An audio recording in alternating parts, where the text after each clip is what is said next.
परमेश्वर की सर्वव्यापकता का अनुभव किया। दूसरे मंत्र में परमेश्वर ने जो हमें निरंतर कर्म करने की प्रेरणा दी है उसके विषय में हमने विचार कल किया।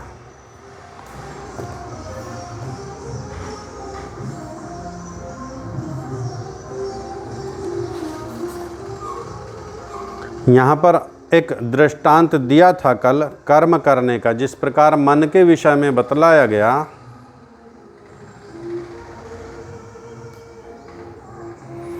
जब हम मन को अच्छे कार्यों से विराम दे देते हैं, परोपकार के कार्यों से विराम दे देते हैं, तो मन तुरंत ही बुराई की ओर चलने लगता है। ये मन हर समय चंचल तो रहता ही है, किसी समय यह विश्राम तो करता ही नहीं है। अब यदि हमने इसको विश्राम दिया, परोपकार के कार्यों में नहीं लगाया, धार्मिक कार्यों में नहीं लगाया, स्वाध्याय आदि में नहीं लगाया, पुरुषार्थ परिश्रम में नहीं लगाया, तो स्वतः ही ये फिर हानिकारक कार्यों की ओर प्रवृत्त हो जाता है। इसका दृष्टांत दिया था कि एक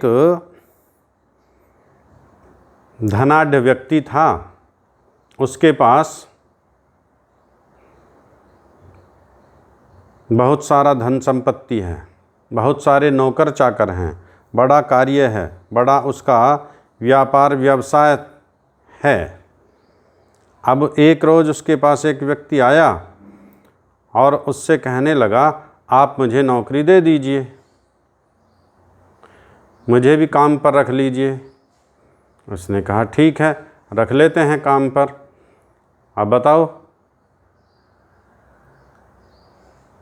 सैलरी कितनी लोगे, तनख्वाह कितनी लोगे?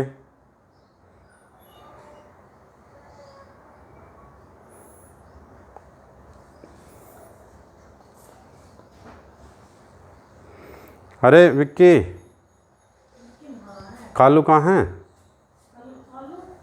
लैपटॉप चल ही ना रहा है।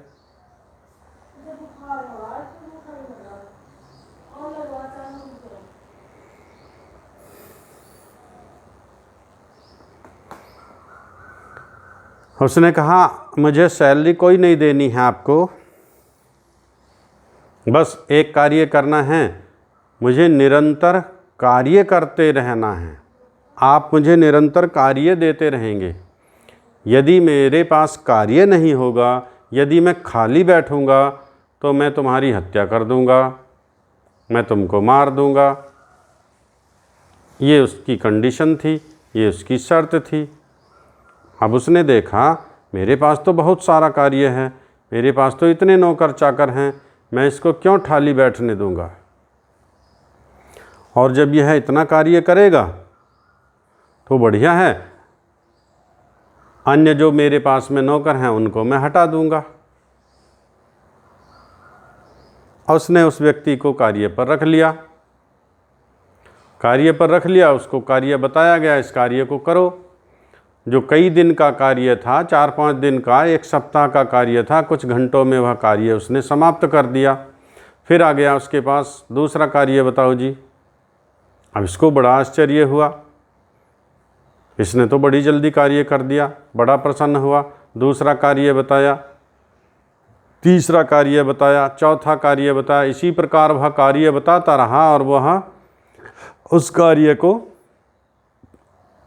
बड़े थोड़े अल्प समय में पूरा करता रहा। अब इसको चिंता होने लगी, इतना कार्य मैं कहाँ से लाऊं इसके लिए, ये तो कुछ ही क्षणों में उस कार्य को समाप्त कर दे रहा है।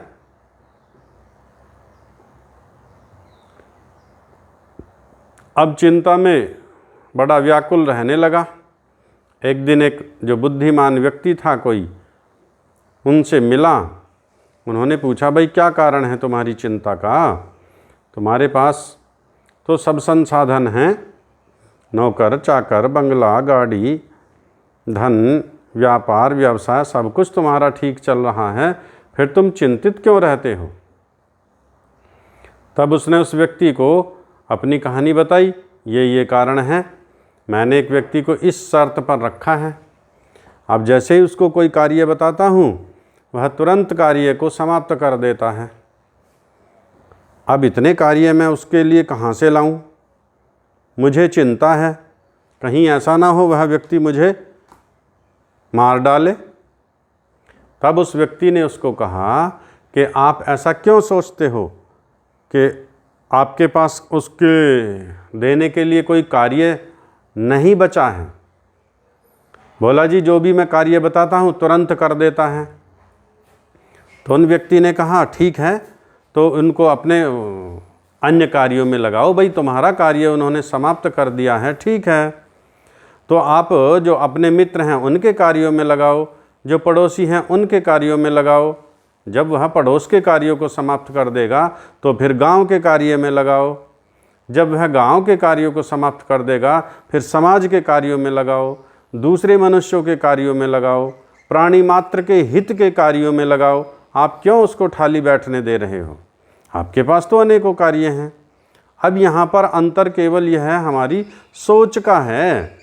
दृष्टांत इसलिए दिया है कि ये हमारी सोच पर निर्भर करता है कि हम इस मन को कहाँ लगाते हैं। हम ये सोचते हैं हमने सुबह बैठ करके संध्या कर ली, हमने बैठ करके उपासना कर ली, अब सारे दिन क्या करेंगे? मन को तो हमने 20 मिनट लगाया ईश्वर में, 1 घंटा लगाया ईश्वर में, आधा घंटा लगाया ईश्वर में, बाकी जो 24 घंटे में से अतिरिक्त समय बचेगा इसको मन को कहाँ ले जाओगे आप, कहाँ लगाओगे आप? इसलिए यदि आपको इसको ईश्वर की तरफ विमुख नहीं करोगे, परोपकार के कार्यों में नहीं लगाओगे, परिश्रम पुरुषार्थ के कार्यों में नहीं लगाओगे, तो जैसे ही आप खाली बैठेंगे तुरंत ही यह फिर दूसरे कार्यों की ओर प्रवृत्त तो होगा। उससे बचने का यही उपाय है कि हम इस मन को सदा अपने श्रेष्ठ कार्यों की ओर ही इसको हमें व्यस्त रखें, ईश्वर उपासना में व्यस्त रखें, स्वाध्याय में व्यस्त रखें, परिश्रम पुरुषार्थ में व्यस्त रखें, धनार्जन के उपाय हैं उनमें हम इसको व्यस्त रखें। किसी की निंदा, चुगली, बुराई, ईर्ष्या, द्वेष से हम बचते रहें, उन चीज़ों से हम बचते रहेंगे तो हमारा मन पवित्र रहेगा। और यदि हम निंदा में, चुगली में, इनकी बुराई करने में, उनकी बुराई करने में, इसकी बुराई सुनने में, उसकी बुराई सुनने में, इस प्रकार मन को लगाते रहेंगे तो मन में फिर दूषित विचार भरते ही रहेंगे। हम परमपिता परमात्मा की सर्वव्यापकता को मानकर और कुर्वेन्ने वेह कर्माणि, इसी सिद्धांत को लेकर हम चलते रहें। 100 वर्ष तक भी हम जिए तो हम अपने परिश्रम पुरुषार्थ से धन अर्जित करते हुए, परिश्रम करते हुए, दूसरों का परोपकार करते हुए, अपना उपकार करते हुए हम इस जीवन को जिए। ये हमारे जीवन का लक्ष्य है। और इसी प्रकार हम मन को नियंत्रित भी कर सकते हैं और दूसरे बुरे कार्यों को करने से हम मन को रोक भी सकते हैं। ये है हमारा सुखी जीवन जीने का सिद्धांत। ये है हमारा परिश्रम पुरुषार्थ का सिद्धांत।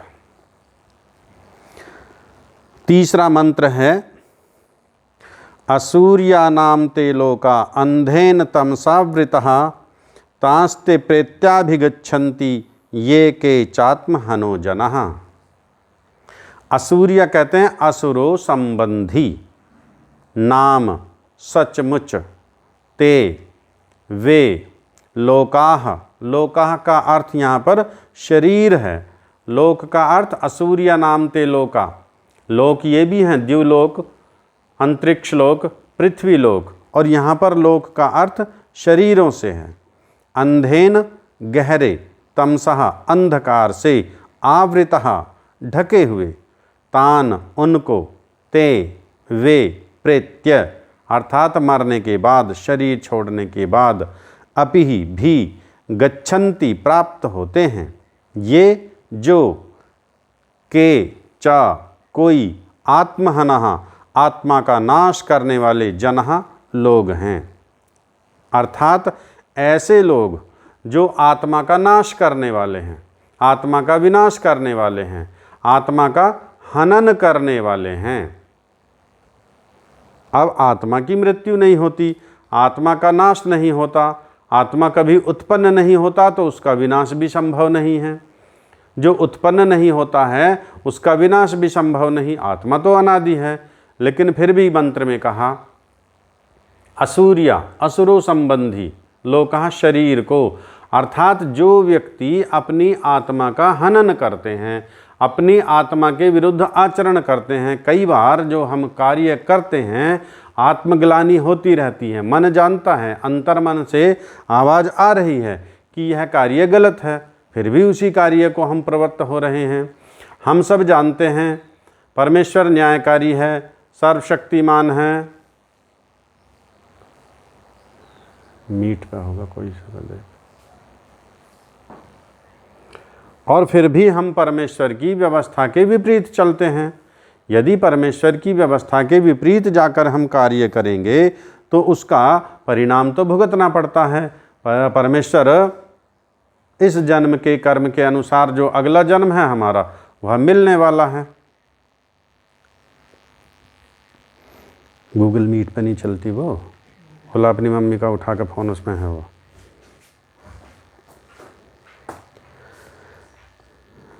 वे लोग महान अंधकार वाले असुर संबंधी लोगों को मरने के बाद जाते हैं जो अपने आत्मा का खून करते हैं। अंधकार वाले लोगों से अभिप्राय ऐसे शरीरों से है जिसमें जाकर जीव की ज्ञान शक्ति बहुत ही परिमित हो जाती है। अब मनुष्य है तो मनुष्य की बुद्धि अन्य सभी जीव जंतुओं से विकसित है। मनुष्य का शरीर पाकर ही हम वेदादि सत्य शास्त्रों का स्वाध्याय करते हैं, हम अध्ययन करते हैं, हम सत्यासत्य का निर्णय कर पाते हैं, हम उपासना पद्धति की ओर बढ़ पाते हैं, हम अष्टांग योग को जान पाते हैं, हम धर्म अधर्म को जान पाते हैं। धर्मो ही तेषो मधिको विशेषो, ये धर्म ही है जो मनुष्य को अन्य योनियों से अलग करता है। अन्य कार्य तो पशु पक्षियों, जीव जंतु, कीट पतंगों में सभी में चलते हैं। आहार निद्रा भय मैथुनंच सामान्य एतत् पशुभिर्नराणाम। आहार करना, भोजन करना, मैथुन करना, संतान उत्पत्ति करना, सोना और अपने शक्तिशाली से डरना, छोटों को दबाना, ये सब कार्य तो पशु पक्षियों में होते हैं। मनुष्यों में भी अगर इसी प्रकार के कार्य हैं तो मनुष्य में और अन्य जीव जंतुओं में अंतर कहाँ रहा। तो इसलिए कह रहे हैं धर्मो हितेशो मधिको विशेषो, यह केवल एक धर्म है, यह कर्तव्य अकर्तव्य का बोध है, यह सत्य असत्य का निर्णय है जो मनुष्य कर सकता है। और यदि मनुष्य के शरीर में रहकर भी हम इस कार्य को नहीं करते हैं, ईश्वर की आज्ञा के विपरीत आचरण करते हैं, अपनी आत्मा का हनन करते हैं, तो अंधेन तमसा व्रतः, तो फिर जो अगला जन्म जो हमें मिलना है वह अंधेन तमसा व्रता, जो अविद्या अज्ञानता से आच्छादित शरीर हैं। अब मनुष्य के अतिरिक्त जितने भी शरीर हैं वह सब अंधेन तमसा व्रता है। सीधा सीधा मंत्र कह रहा है कि अगला जन्म मनुष्य का नहीं मिलेगा, अगला जन्म मनुष्य का नहीं मिलेगा। यदि मनुष्य का जन्म अगला भी हमें प्राप्त करना है, हमारा एक बहुत बड़ा लक्ष्य है, उस लक्ष्य की प्राप्ति के लिए हमें जरूरी है बार बार मनुष्य का निरंतरता, मनुष्य का ही हमें शरीर मिलता रहे, तभी तो लक्ष्य की प्राप्ति कर पाएंगे।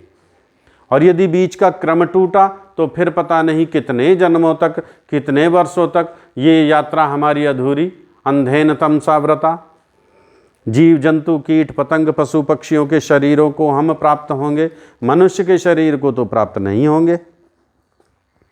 इसलिए कहा असुर उसे कहते हैं जो भले बुरे के विवेक से शून्य होकर केवल प्राणों अर्थात शरीर के पोषण में लगा रहे। अब मनुष्य के अतिरिक्त जितने भी जीव जंतु हैं उनका क्या कार्य है? यही कार्य है, केवल शरीर का पोषण है। अतः असूर्या शब्द का अर्थ ऐसी योनियां हैं जिनमें जीवात्मा को भलाई बुराई का विवेक प्राप्त ना हो सके। ये है सूर्य नाम तेलों का। अर्थात पशु पक्षी उपकार तो करते नहीं, भलाई तो किसी का करते नहीं, उतना जान तो है नहीं, उतना विवेक तो है नहीं, उतने सिद्धांतों को तो वे जानते ही नहीं। असुरों संबंधी अंधकार वाले शरीर का अभिप्राय ज्ञान रहित योनियां हैं, जिनमें विवेक ना हो, जिनमें सत्यासत्य का ज्ञान ना हो, जिनमें वेदादि सत्य शास्त्रों का ज्ञान ना हो। ज्ञान का फल भलाई बुराई को जानकर उसके द्वारा दुखों से छूटकर सुख प्राप्त करना है। ज्ञान का क्या लाभ होता है हमारे जीवन में? ज्ञान से हम अच्छे बुरे का निर्णय करते हैं और फिर हम बुरे कर्मों को छोड़कर अच्छे कर्मों की ओर बढ़ते हैं, श्रेष्ठ कर्मों की ओर बढ़ते हैं, उत्तम कर्मों की ओर बढ़ते हैं, पुण्य कर्मों की ओर बढ़ते हैं, जिससे हमारा सुख बढ़ता है। अब यदि ईश्वर के विषय में हमने ठीक ठीक नहीं जाना, ज्ञान ही प्राप्त नहीं हुआ, हम जान ही नहीं पाए, ईश्वर का स्वरूप था कुछ और हम उसकी पूजा करते रहे किसी और स्वरूप में, हम तो प्रतिमा पूजन में लगे रहे, हम तो श्राद्ध तर्पण में लगे रहे, हम तो धूप दीप नैवेद्य चढ़ाने में लगे रहे। अब ये हमारे ज्ञान की कमी थी। यदि ज्ञान शुद्ध नहीं होगा तो कर्म शुद्ध नहीं हो सकता, और यदि मनुष्य का शरीर नहीं मिलेगा तो अन्य शरीरों में तो ज्ञान होता ही नहीं इस प्रकार का, जो सत्य असत्य का निर्णय कर सके, सत्य असत्य को जान सके, पाप पुण्य को जान सके, सुख की प्राप्ति कर सके। यह तो केवल मनुष्य का शरीर है जो हमें सुख प्राप्ति के लिए और पुण्य करने के लिए मिला हुआ है। जिन योनियों में सुख प्राप्त करने और दुख से छूटने का साधनों का ज्ञान न हो, उन सबको असूर्य असुर संबंधी देह या योनियां कहते हैं। जिन जिन योनियों में जाकर, जिन जिन शरीरों में जाकर हम पाप पुण्य का निर्णय ना कर पाएं, सुख दुख का निर्णय ना कर पाएं, हित अहित का निर्णय ना कर पाएं, उन सबको असूर्य योनि कहते हैं, असुर संबंधी योनियां कहते हैं। और यदि हम यहाँ आत्मा का हनन करेंगे, अभी हमने सत्यार्थ प्रकाश के स्वाध्याय जिसने आपने किया, वहाँ पर स्पष्ट लिखा ऋषि दयानंद ने, मनुष्य का आत्मा सत्यासत्य के जानने हारा है। अर्थात यदि हम चाहें तो हम सत्यासत्य का निर्णय कर सकते हैं। पशु पक्षी जीव जंतु चाहकर भी सत्यासत्य का निर्णय नहीं कर सकते, वे वेद शास्त्र नहीं पढ़ सकते, वे धार्मिक अनुष्ठान नहीं कर सकते। हाँ, मनुष्य यदि चाहे, और यदि चाहे ही ना, मनुष्य का जो आत्मा का गुण है, सुख दुख इच्छा द्वेष ज्ञान प्रयत्न, ये आत्मा के लक्षण हैं। अर्थात इच्छा और द्वेष, सुख और दुख, ज्ञान और प्रयत्न। अब यहाँ पर यदि हम इच्छा करेंगे सत्य को जानने की, हम इच्छा करेंगे धर्म को जानने की, हम इच्छा करेंगे सुख प्राप्त करने की, हम इच्छा करेंगे परोपकार करने की, तभी बढ़ सकते हैं। यदि हम इच्छा ही ना करें, महर्षि स्वामी दयानंद सरस्वती 12-14 वर्ष की आयु में जब उन्होंने देखा शिवलिंग पर चढ़कर चूहा प्रसाद खा रहा है, उन्होंने इच्छा की जानने की कि सच्चा शिव कौन है, और उस सच्चे शिव की तलाश में फिर कहाँ कहाँ नहीं गए, कहाँ कहाँ नहीं भटके, कितना परिश्रम किया, फिर कितना स्वाध्याय किया, कितनी घोर तपस्या की, कितना परिश्रम पुरुषार्थ किया, तब सत्य को उन्होंने जाना। अब ये हम सब भी जान सकते हैं, यदि हम सब इच्छा करें तो, यदि हम सब उसके लिए प्रयत्न करें तो, और यदि हम प्रयत्न ना करें, इच्छा ना करें, तो आत्मा का हनन हुआ। आत्मा इस शरीर में केवल भोजन करने के लिए, विश्राम करने के लिए, संतानोत्पत्ति करने के लिए नहीं आया। इसके लिए तो अन्य योनियां हैं, दूसरे शरीर हैं। यह शरीर, मनुष्य का शरीर, तो सत्य को जानने के लिए, मोक्ष की प्राप्ति के लिए, ईश्वर की प्राप्ति के लिए यह शरीर मिला। और इस शरीर में रहकर भी यदि आत्मा को हमने दबा दिया, चलो कल कर लेंगे इस कार्य को, आज संध्या नहीं करते हैं, कल कर लेंगे, चलो अगले महीने से प्रारंभ करते हैं, चलो अगले वर्ष से प्रारंभ करते हैं, इसी प्रकार हम टालते रहेंगे, उसको टालते रहेंगे। चलो आज उपासना 1 घंटे नहीं बैठेंगे, आज तो 30 मिनट कर लेंगे, कल से 1 घंटा लगा लेंगे। आज तो 10 मिनट में ही निपटा लेते हैं, कल से 20 मिनट लगा लेंगे। ये आत्मा का हनन है। और जब हम इस प्रकार आत्मा का हनन करते हैं तो अगला जीवन जो मिलने वाला है वह मनुष्य का नहीं मिलेगा। ज्ञान से अभिप्राय ईश्वरीय ज्ञान अर्थात वेदों की शिक्षा है। यहाँ पर जो ज्ञान का अभिप्राय है वह वैदिक ज्ञान है, वह वेद विद्या का ज्ञान है। ज्ञान तो दूसरे विषयों का भी लेते हैं, बड़े बड़े वैज्ञानिक हैं, साइंटिस्ट हैं, अध्यापक हैं, डॉक्टर्स हैं, व्यापारी हैं, इंजीनियर हैं, आर्किटेक्चर्स हैं। क्या उन्हें ज्ञान नहीं है? उन्हें अपने विषय का बहुत ज्ञान है। सामान्य व्यक्तियों से कई गुना अधिक ज्ञान है। बड़े बड़े न्यायाधीश हैं, बड़े बड़े अधिवक्ता हैं, उनको अपने विषय का बहुत ज्ञान है। लेकिन ईश्वर के विषय का आप किसी से पूछिए क्या आप ईश्वर को जानते हो, तो कौन कितना जानता है ये अब सोचने का विषय हो जाएगा। 1% व्यक्ति भी संसार भर में ढूंढने से नहीं मिलेंगे। तो इसलिए यहाँ पर जो ज्ञान का अभिप्राय है वह ईश्वरीय ज्ञान, जो ईश्वर को ठीक ठीक जानता हो, ठीक ठीक मानता हो और ठीक ठीक उसकी आज्ञा के अनुसार चलता हो, वह ज्ञान का शुद्ध प्रयोग है। वेद का अर्थ ज्ञान है और सृष्टि के आरंभ में होने से उसका स्वतः प्रकाश अर्थात अन्य विद्या की सहायता के बिना होना सर्वसम्मत नहीं है। वेद का अर्थ है ज्ञान, वेद ज्ञान को भी कहते हैं। और सृष्टि के प्रारंभ होने से उसका स्वतः प्रकाश अर्थात अन्य विद्या की सहायता के बिना होना सर्वसम्मत है। जिस प्रकार यदि हम वैज्ञानिक बनना चाहते हैं तो उसके लिए हमें शिक्षा प्राप्त करनी होगी, डॉक्टर्स बनना चाहते हैं तो उसके लिए शिक्षा प्राप्त करनी होगी। बिना शिक्षा प्राप्त किए डॉक्टर नहीं बन सकते, बिना शिक्षा प्राप्त किए इंजीनियर नहीं बन सकते। और ये शिक्षा कहाँ से मिलेगी? विद्यालयों में जाकर के प्राप्त करनी पड़ेगी। लेकिन जब सृष्टि के प्रारंभ में, जो उस समय तो कोई विद्यालय नहीं था, उस समय तो कोई इस प्रकार की संस्था नहीं थी। सृष्टि के प्रारंभ में परमपिता परमात्मा ने ही वेदों के द्वारा संसार की समस्त विद्याओं का ज्ञान दिया। इसलिए यह इस ज्ञान की प्राप्ति के लिए किसी अन्य सहायता की आवश्यकता सृष्टि के प्रारंभ में नहीं थी। अतः जिन योनियों में वेद की शिक्षा नहीं हो सकती वे सब असूर्य हैं। मनुष्य के अतिरिक्त अन्य जितनी भी योनियां हैं। मंत्र में अंधकार से पूर्ण होने पर बल दिया है। कई लोगों का विचार होगा जिनमें ज्ञान न होगा, अंधकार से पूर्ण तो वे स्वतः ही होंगे, फिर उपनिषद में यह शब्द क्यों अधिक लिख गए? इनके कहने का अर्थ है कि जहाँ ज्ञान नहीं वो तो अंधकार से पूर्ण स्वतः ही हैं, फिर लिखने की क्या जरूरत है। लेकिन बुद्धिमान मनुष्य जान सकते हैं कि ईश्वरीय ज्ञान के अभाव में सर्वथा अंधकार नहीं होता। जितने भी व्यक्ति हैं आज संसार में जो जी रहे हैं, जितने भी मुस्लिम मत, सनातन धर्म को छोड़ करके, सनातन मत को छोड़ करके अन्य जितने भी मतांतर वर्तमान में चले हुए हैं, कई हजार मतांतर पूरे विश्व में हम देखेंगे हजारों की संख्या में मतांतर चले हुए हैं। सनातन मत को मानने वाले ही केवल ईश्वर को ठीक ठीक जानते हैं और सनातनी भी सभी नहीं जानते हैं।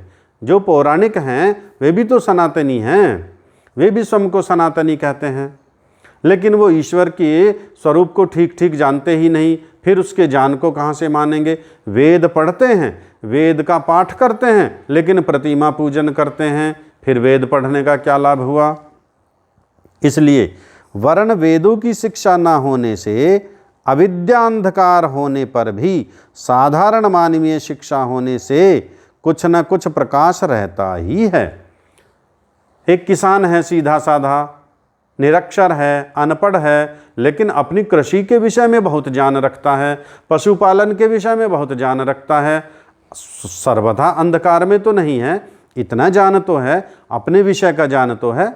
साइंटिस्ट हैं, डॉक्टर्स हैं, अध्यापक हैं, प्रोफेसर्स हैं, अधिवक्ता हैं, उन सबको अपने अपने विषय का ज्ञान तो है, ईश्वर का ज्ञान नहीं है। इसलिए मंत्र में ने बतलाया कि जिन योनियों में ईश्वरीय ज्ञान और मानवीय शिक्षा आदि किसी प्रकार का ज्ञान साधन नहीं होता, आत्मा का खून करने वाले उन योनियों को प्राप्त होते हैं। अर्थात ना तो ईश्वर के विषय में ठीक ठीक जानकारी, एक डॉक्टर्स है, बहुत अच्छा डॉक्टर्स है, ईश्वर के विषय में तो नहीं जानता, लेकिन रोगियों की सेवा बड़े अच्छे प्रकार से करता है। अगला जीवन तो मनुष्य का उसको भी मिलेगा, अवश्य मिलेगा, क्योंकि उसने बहुत सारे रोगियों की सेवा की है। लेकिन जो ईश्वरीय ज्ञान है वो हमें मुक्ति की ओर ले जाता है, और जो सांसारिक भौतिक वस्तुओं का ज्ञान है इससे भी मनुष्य जीवन तो मिल जाएगा, लेकिन ईश्वर का जो लक्ष्य है वह हमारा छूट जाएगा। प्रश्न, जब तुम आत्मा की उत्पत्ति नहीं मानते तो उसका नाश कैसे हो सकता है? अब ये दूसरा प्रश्न आया। अतः यह उपदेश कि जो आत्मा का नाश करते हैं किस प्रकार संगत हो सकता है? क्योंकि अविनाशी आत्मा का नाश नहीं हो सकता। जब इस अपराध का होना असंभव है तो उसके लिए दंड विधान करना सर्वथा व्यर्थ है। जब ये अब दंड क्या मिलेगा आत्मा के नाश करने का, कि असूर्य नाम के लोगों को हम प्राप्त होंगे, अर्थात मनुष्य से अतिरिक्त योनियों को प्राप्त होंगे। योग दर्शनकार कहते हैं ना, सती मूले तद विपाको जात्यायुर्भोगः, जाति आयुर्भोग हम मनुष्य के कर्मों से निर्धारित होती हैं। अब जब ऐसा कर्म ही नहीं किया, आत्मा का नाश ही नहीं किया, तो फिर दंड क्यों? उत्तर, नाश करने से तात्पर्य उसको अधिकारों से वंचित करना है। सर्वथा विनाश तो आत्मा का हो ही नहीं सकता, कोई कर ही नहीं सकता, लेकिन यह आत्मा का अधिकार है। इस शरीर में आकर के, मनुष्य शरीर में आकर के हमारा अधिकार है, हम वेद शास्त्र पढ़ सकते हैं, क्यों नहीं पढ़ सकते? अब यदि हम वेद विद्या से वंचित रहें, हम शास्त्रों का अध्ययन ही ना करें, हम अपने बच्चों को वेद विद्या दिलवाएं ही ना, तो उसको हमने वंचित कर दिया, अधिकारों से वंचित कर दिया।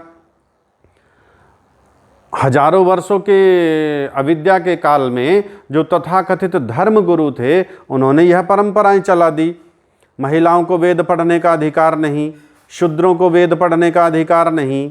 शूद्र और महिला के कान में यदि वेद मंत्र चला जाए तो उनके कानों में शीशा पिघला कर डाल देना चाहिए। शूद्र और महिलाएं यदि वेद का उच्चारण करती हों तो उनकी जिह्वा काट देनी चाहिए। ऐसी ऐसी परंपराएं चला दी। ये क्या? उनके अधिकार से वंचित कर दिया। उनका अधिकार था वेद पढ़ने का, परमेश्वर ने सबको अधिकार दिया वेद पढ़ने का।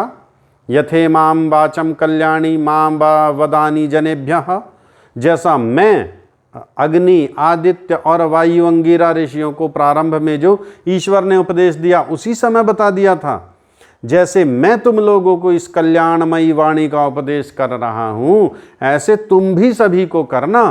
किसी के साथ पक्षपात मत करना, किसी के साथ भेदभाव मत करना। लेकिन फिर भी धूर्त पाखंडियों ने अधिकारों से वंचित कर दिया।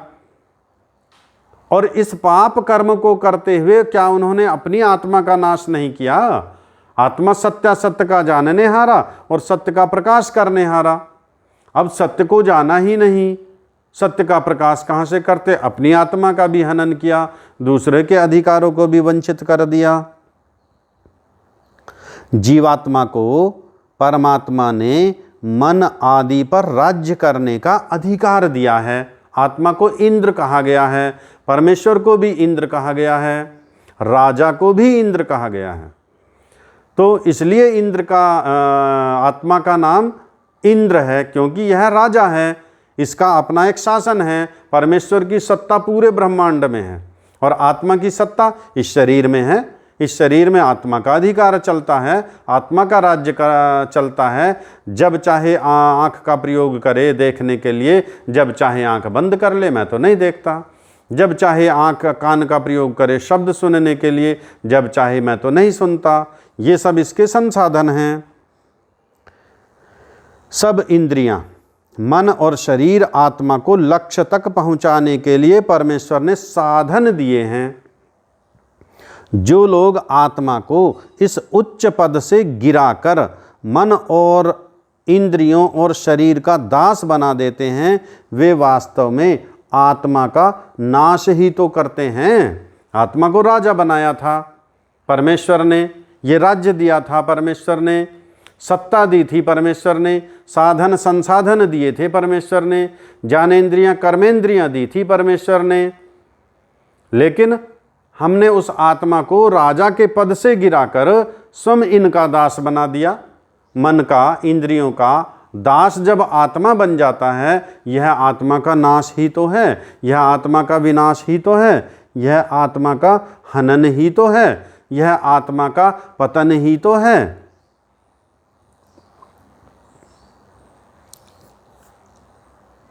प्रश्न, परमात्मा ने यदि आत्मा को स्वामी और मन आदि को दास बनाया है, तो मनुष्य उसके विरुद्ध कार्य कैसे कर सकता है? अब जो आप कह रहे हो कि आत्मा को इंद्रियों का दास बना दिया, दूसरी ओर आप कहते हो परमेश्वर ने आत्मा को राजा बनाया, फिर यह ऐसा कैसे कर सकता है? उनका दास कैसे हो सकता है? उसके विरुद्ध कार्य कैसे कर सकता है?